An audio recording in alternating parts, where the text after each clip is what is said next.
Hey everyone, thanks for joining us. And I'm really excited that you are taking some steps to improve your own health. That's always a good thing. And I'm even more excited that you're possibly looking at the LifeVantage product line to help you do that.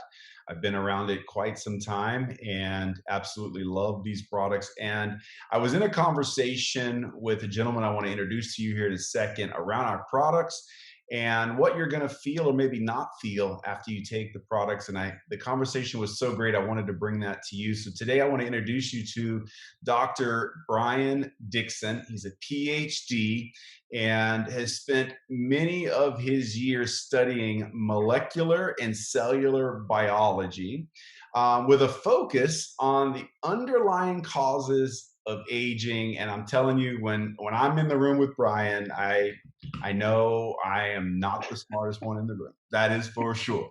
So, Brian, thanks for joining us today. I'm glad you're here, buddy. Hi, Brandon. It's a pleasure. I just really appreciate you having me. So, you shared with me that we were talking about taking some of the product line. Many times, when someone feels something, they're excited about it. Sometimes what they feel they're not so excited about. And I know there is a detoxing effect with some of the products, specifically our cellular activation line. But you said when we were talking about detox, you had a little bit different point of view, and I thought it was fantastic. And I wanted you to enlighten us. So people want to feel things when they don't feel the good stuff. Maybe it's a little gut issue, a headache.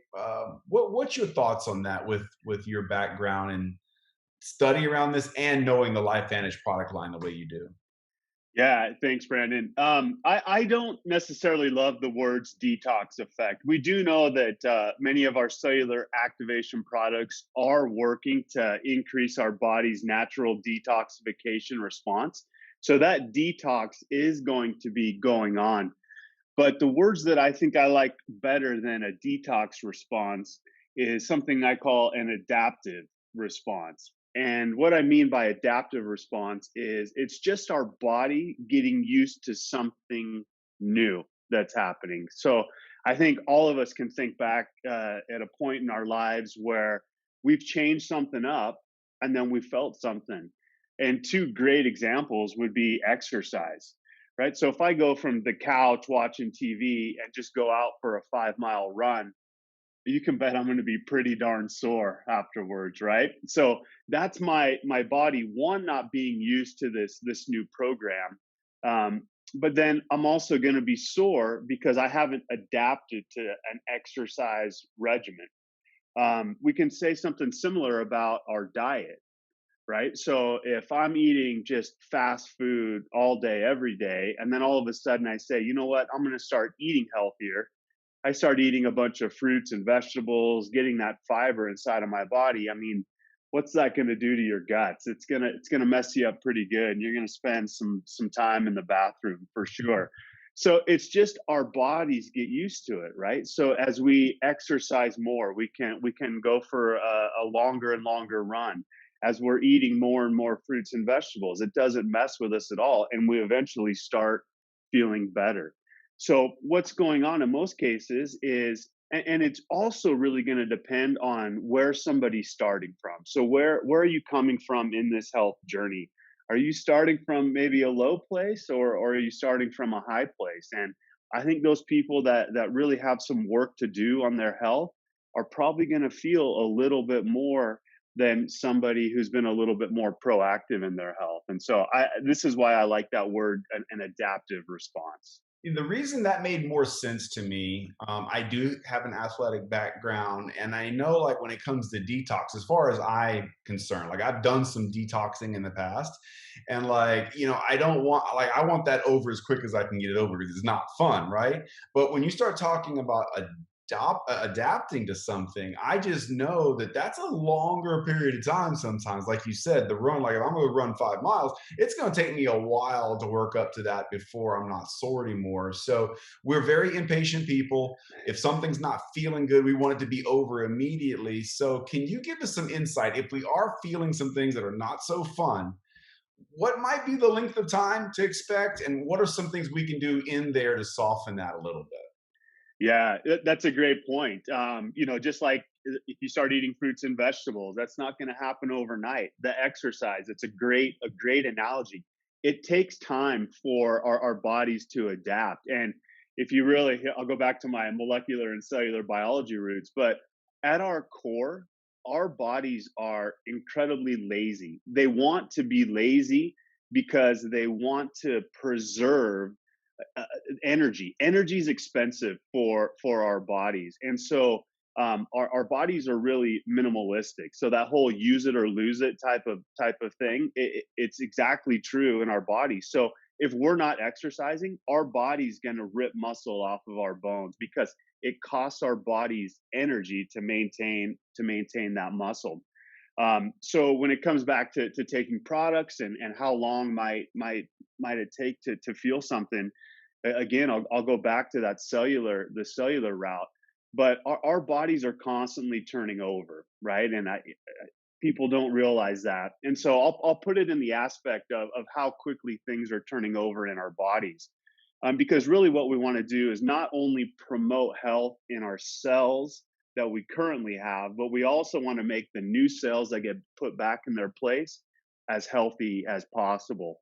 So our skin cells, for example, turn over about every 28 days.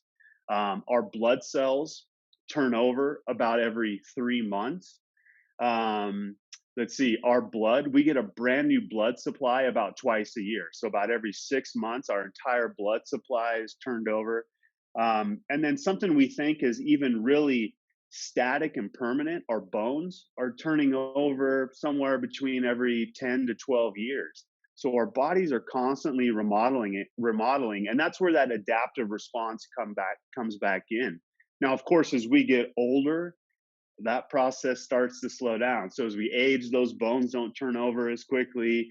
Our skin doesn't turn over as quickly. So I think it really does depend on how old somebody is, and how long it might take to experience those effects. But on that cellular level, it's that turnover and allowing time for that to happen to replace older cells with younger, healthier ones.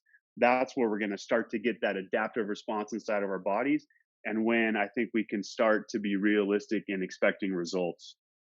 We tend to tell people, because I'm simple here, for every decade you're alive, you should probably give it a month. Like if you're 20, give it 2 months. If you're 30, give it 3 months. You guys get the point, right?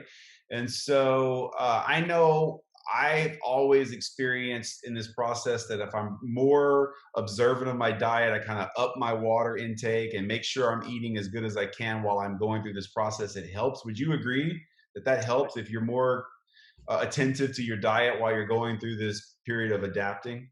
Yeah, see now who's the smartest guy in the room. I like that. Would you say about a month for every decade of life? I think that's a really reasonable length of time for someone to expect to really start to see things and see differences occurring. But yeah, of course, we need to do all of these healthy things in our lives anyway. We should be doing them. But definitely things we can do as well to maybe minimize some of the things we might be feeling.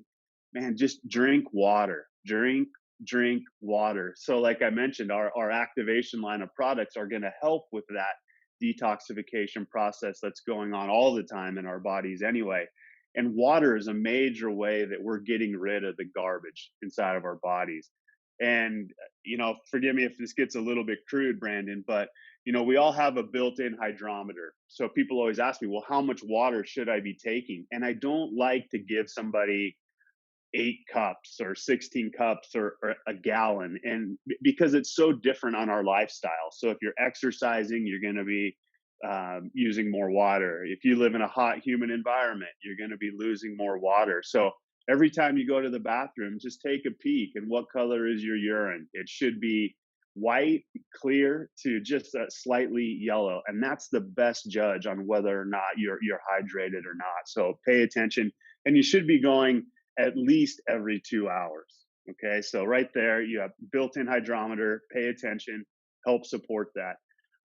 Another thing, when you're exercising, again, talking about this adaptive response, something else we need, and really where the regeneration is happening in our bodies, is when we're sleeping.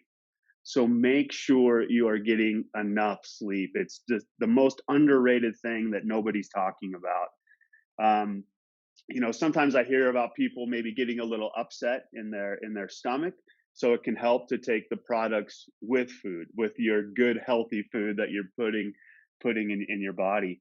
And then I know when we finally pull the trigger and we decide that we want to go on this health journey, right? We start exercising, we want to see results right away. We start eating healthy, we want to see weight loss right away. But that adaptation takes time. And so my best advice is just be patient, stay consistent. The products don't do any good in the bottle. So make sure you're taking them every single day and just be patient. It will kick in and you will experience what you're hoping to experience.